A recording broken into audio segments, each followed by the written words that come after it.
Je rappellerai que l'évolution des cours des banques européennes depuis le 1er janvier 2007 est une baisse de 80%. 80%. L'explication elle est claire. Exigence du double de fonds propres par rapport à un même montant d'activité et souvent dans le cadre d'activités où les marges baissent. L'erreur profonde qui a été faite pour des tas de raisons, mais là qui sont d'ordre et politique et très macro, c'est que les régulateurs, les puissances publiques, ont tout réduit à la question du capital. Le ratio de capital du système bancaire en Europe, on est passé en gros de 2006, on avait un ratio à l'époque, on ne parlait pas de core tier 1 mais de tier 1 qui était aux alentours de 6,5%. Aujourd'hui, un ratio de capital au-delà de 13%.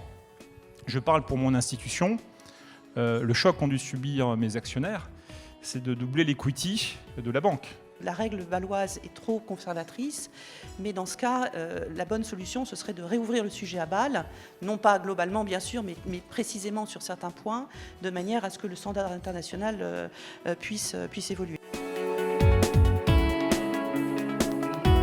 Toutes ces réglementations, Bernard Pouille l'a également dit en introduction, elles répondent à des enjeux qui sont très légitimes, des enjeux de protection du consommateur, des enjeux de renforcement de la solvabilité des entreprises et des enjeux de transparence et de lisibilité de l'information financière. Vu du client, il est pertinent qu'une banque universelle s'intéresse à l'ensemble de ses actifs. Et c'est comme ça que les banques françaises ont développé une activité d'assurance qui les a conduites progressivement à détenir environ 60%, je pense, du marché français de l'assurance vie. On est aujourd'hui beaucoup trop capitalisé par rapport à l'objectif qui était initialement poursuivi. Donc vous voyez c'est très bien de réviser Solvabilité 2, il ne faut pas se tromper d'objectif et je pense qu'il faut revenir aux fondamentaux initiaux et essayer d'atteindre les objectifs initialement fixés. Il est temps que l'Europe assoie sa souveraineté en matière comptable, à minima fasse des carve-out pour faire de cette norme quelque chose